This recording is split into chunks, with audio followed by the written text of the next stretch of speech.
What's up, everyone? My name's PlatinumHowler, coach of your Coquitlam Red Gyarados, and today I'm bringing you my Week 9 match of the IBL D-League versus Obo29 and his Houston Laxes. As always, you can see his team on the right side of the screen, and his two Z users are Coquitlam and Salamence. I'm going to try to motor through this team builder as best as I can because I'm kind of in a rush and I just want to make sure this gets recorded. We are 4-4 after a couple of not so good weeks, and we are hanging by a thread when it comes to our playoff hopes. So we need a win in this week to guarantee that we make playoffs, as well as just to get some positive momentum going again heading into the playoffs. Our opponent, Obo, was a replacement for Pokemaster Mike.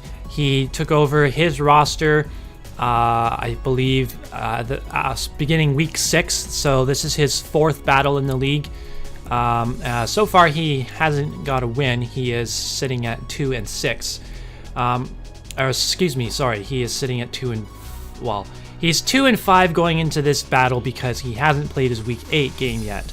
So because he only has 5 losses at the moment, he still has a chance to overtake me for the last playoff position. He's the only person in the bottom 4 that has the chance to do that still. So that's why we have to make sure that we give him our best game in this one. So getting right into the team here, we have our Yanmega making its return. This is a speed boost set with Flying EMZ, very similar to the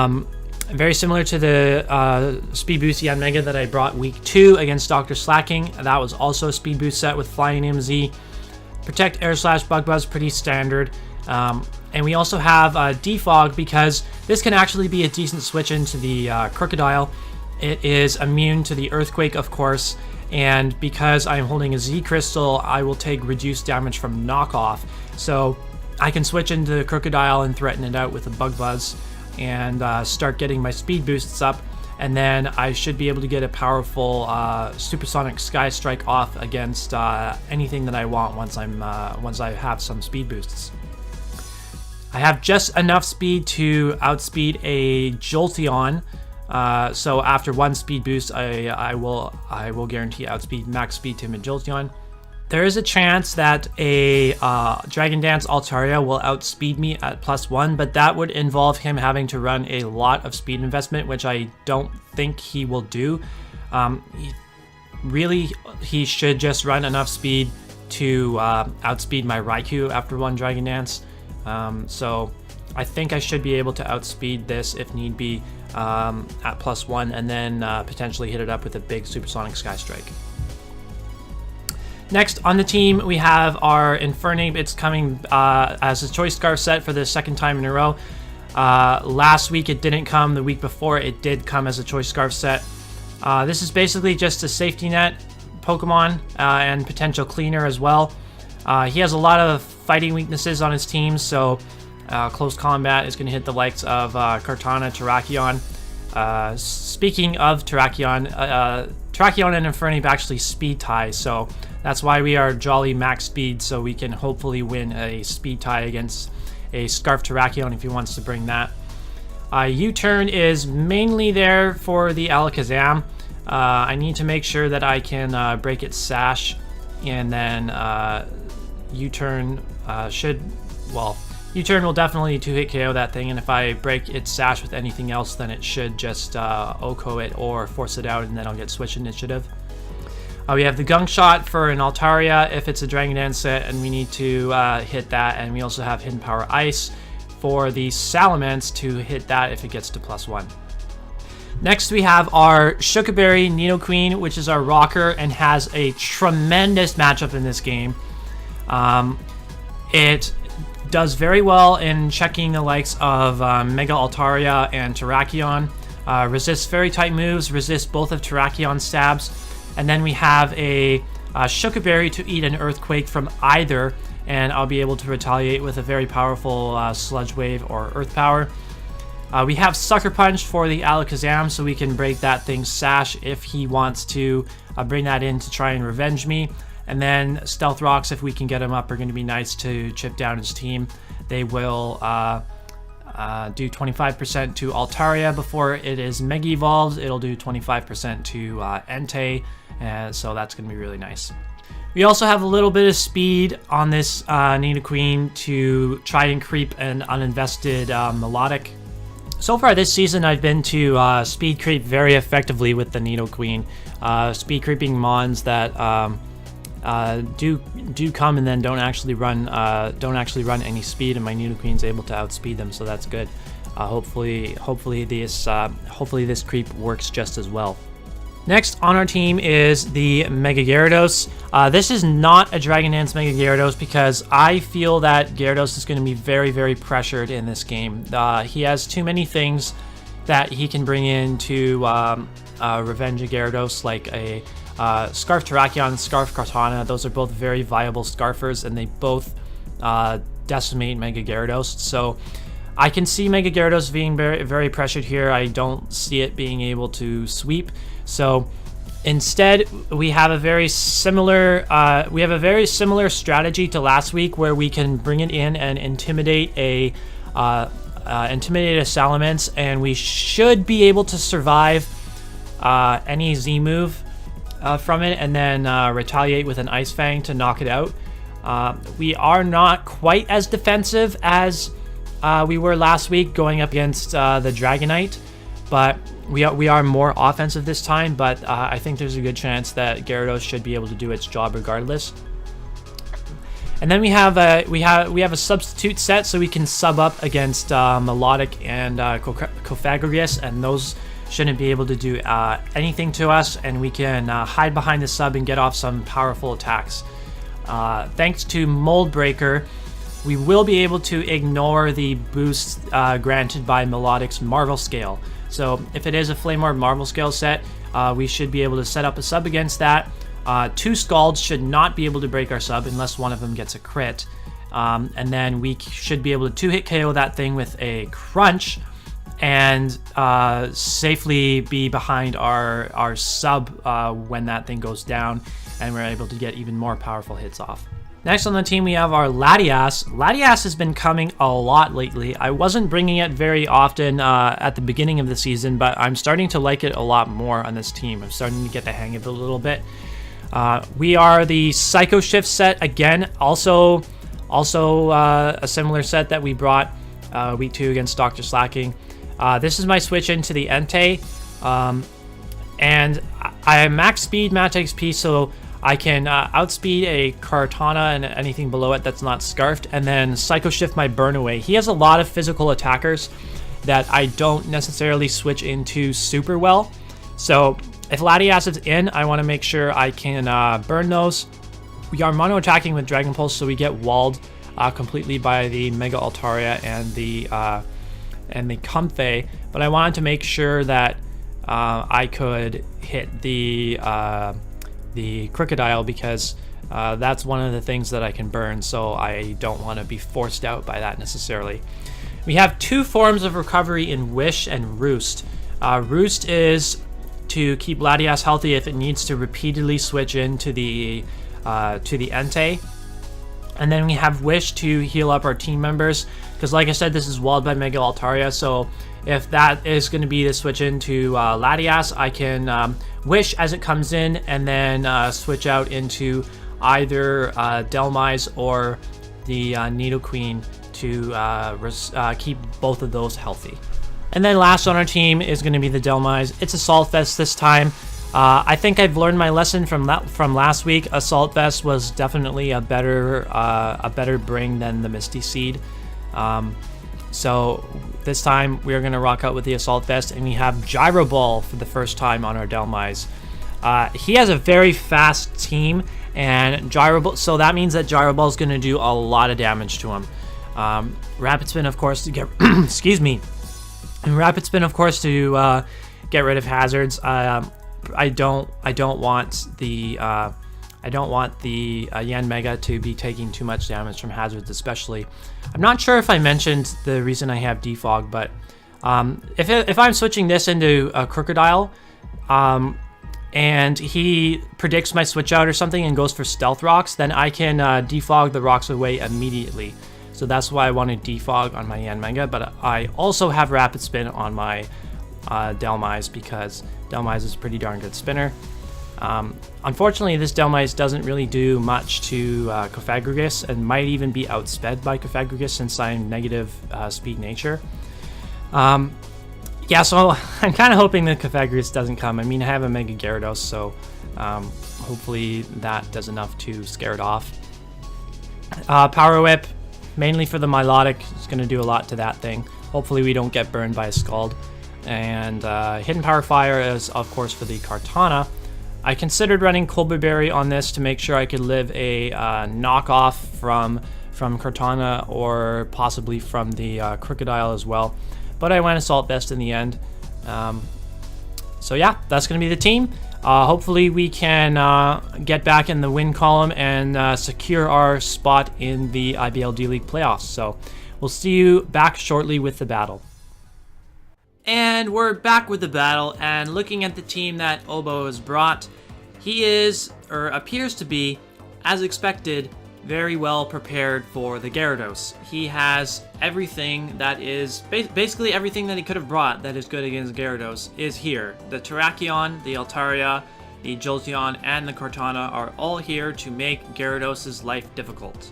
Then, of course, the three things that Gyarados was designed to take on, being Salamence, Milotic, and Cofagrigus, are all not here. So it doesn't look like Gyarados is going to be doing a whole hell of a lot in this game, but that's fine. Now it's time for the supporting cast to do its job. We also don't see the Comfey, which I am not surprised about whatsoever, or the Alakazam, which I am glad not to see. Gyarados, once it's Mega Evolved and gets its Dark typing, that could have been another thing that it might have been able to do in this game, is switch into the Alakazam, but regardless, I am glad not to see the Alakazam on my opponent's team. It looks like I have pretty good responses to all the offense he might want to throw at me, so I'm thinking as long as I play smart and play safe, I should be able to win this one. As I said in my team builder, Nidoqueen looks fantastic in this matchup. It matches up very, very well against Terrakion and Altaria especially, and really the only thing that he has that he could lead with that would force me out would be the Crocodile. Everything else, Nidoqueen pressures immensely with the combination of Sludge Wave and Earth Power. So I'm going to lead off immediately with my Nidoqueen, as he's going to decide to lead with his Terrakion.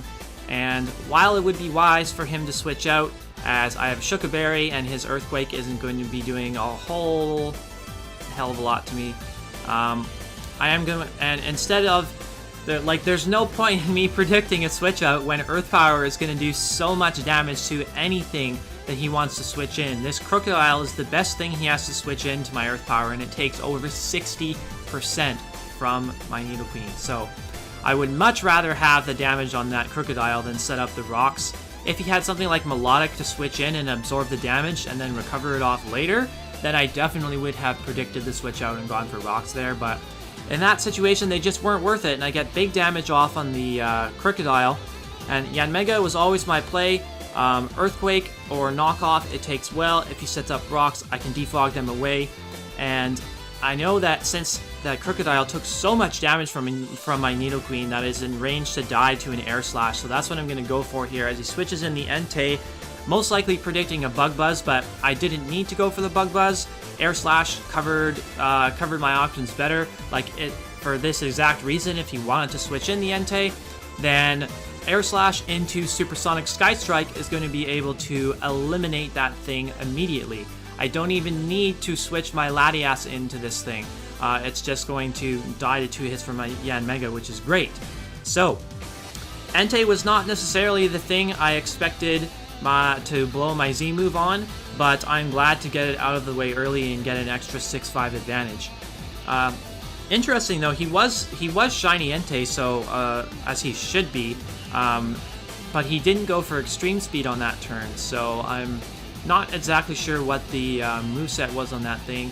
if he was scarfed or maybe expecting to outspeed. No, he definitely wasn't scarfed. He should have definitely outsped me if I was if he was scarfed. But anyway, the Jolteon comes in and I go for Protect to basically scout out his play, and he reveals that he is Flame Orb, so there was no, that's good that I went for the Protect because I basically get a free 6% damage on him from the burn.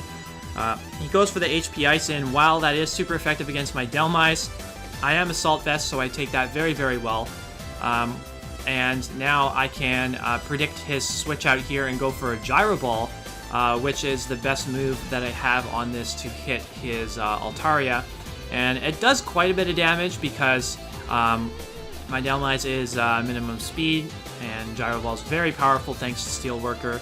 But he is going to stay in and Mega Evolve this turn as I click Gyro Ball again. I'm hoping that I can live any hit from this thing and get big damage off after he Mega Evolves and gains the weakness to my Gyro Ball. But instead, he's going to go for a Cotton Guard as I go for a Gyro Ball, and it does even less than the first Gyro Ball did, even though this one was super effective. So now I'm going to switch out because I basically know that he has to go for a Roost here, and this is exactly why I have my Nidoqueen, just in case he decided to bring a Cotton Guard variant of Altaria. I do have the Sludge Wave to hit him super effectively on the special side, and he does go for the Roost as expected, so I don't take any damage on that turn. Even if he would have had to go for an Earthquake and make a great prediction to pop my Shuca Berry anyway.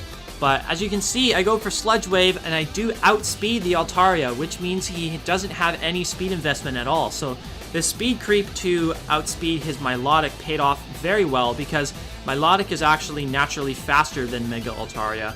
So it worked out well that I was able to creep the Milotic and also by extension be faster than this Altaria because I wasn't able to kill. So if he was faster and survived that Sludge Wave, then he would have been able to KO me with 2 Earthquakes despite me having my Shuca Berry there.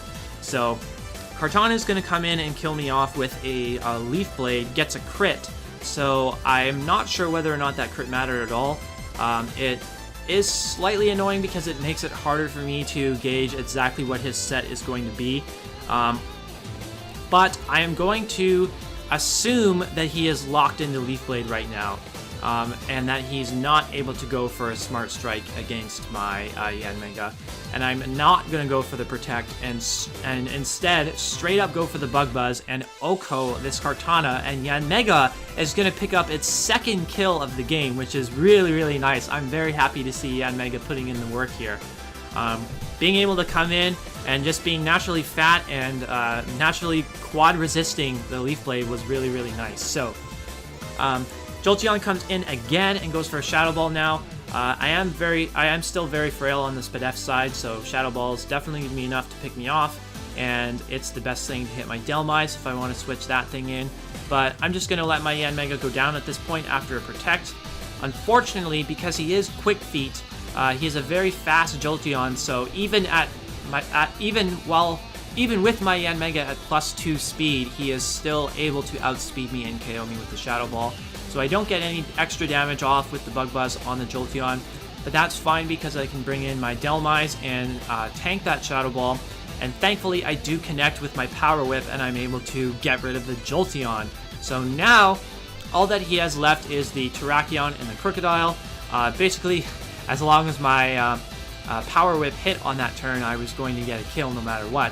But I'm glad that he decided to sack off the Jolteon there, because as Crocodile comes in and goes for a knockoff, he's going to kill off my Dhelmise.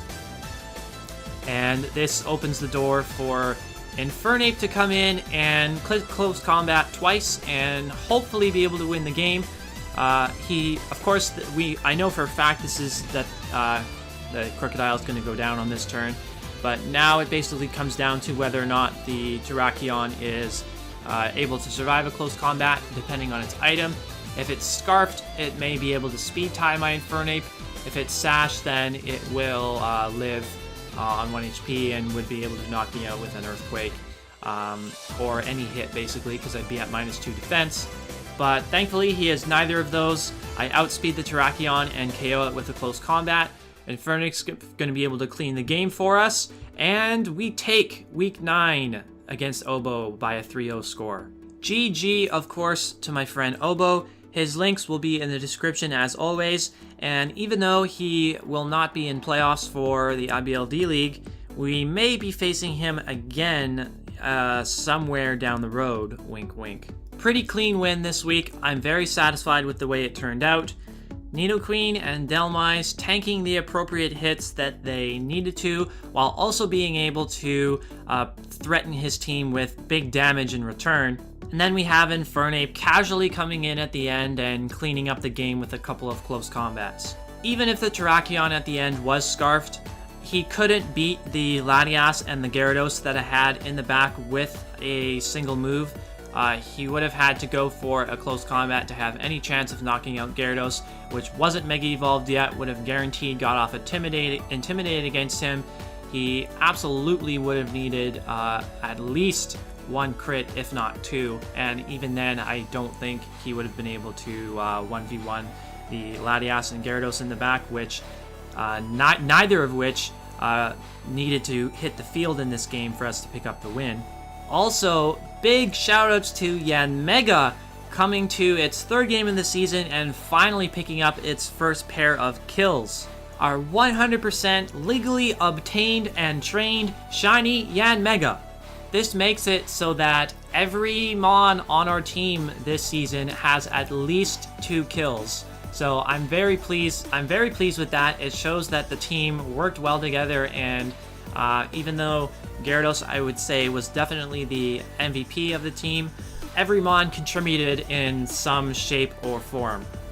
Except for our lonely Kangaskhan, still chilling on the bench, not having come to a single game, 9 games into the season, and now since we're entering playoffs, it looks like it's going to be riding the pine for the entirety of the season, so kind of feel bad for drafting it and then never bringing it to a game. I would say I would make it up to you all and draft it in another league and then make sure to try to bring it there, but if I couldn't bring it in this league, I don't think I could see myself bringing it in another league as well.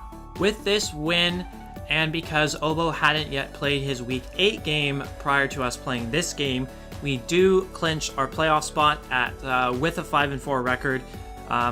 But because Obo did lose to OP Jellison in his Week 8 match, even if we had lost this game, we still would have made playoffs with a 4-5 record. But I didn't want to finish the season with a negative record. I wanted to make sure I put my best foot forward for this game, because at the beginning of the season, my goal was to finish with a positive record and make playoffs, and that's exactly what we did. I can't be too upset with that, but at the same time, looking back to last week and how badly I screwed up, if I had won that game 3-0 or better, I would have finished 2nd, and I would have got a bye to the semifinals. I would have still been in playoffs and would not have had to play a game next week at all, and also would have ended up with a more favorable semifinal matchup. But you know, what more can I say about that? I'm human, I make mistakes, it happens. I'm just happy to be in playoffs at this point. And our first playoff opponent, fittingly enough, will be Sharpedo43 once again, who, you know, we kind of screwed up against last week and threw away any chance we had of making the semifinals or getting a bye to semifinals. We're going to have to play him again next week, and that's going to be a major chance at redemption for me. I am definitely going in guns blazing for the entirety of playoffs and looking to take this IBL D-League title. Please don't forget to like this video, comment on this video, and subscribe to the channel as we go full steam ahead into playoffs next week. Thanks for watching, and we'll see you later.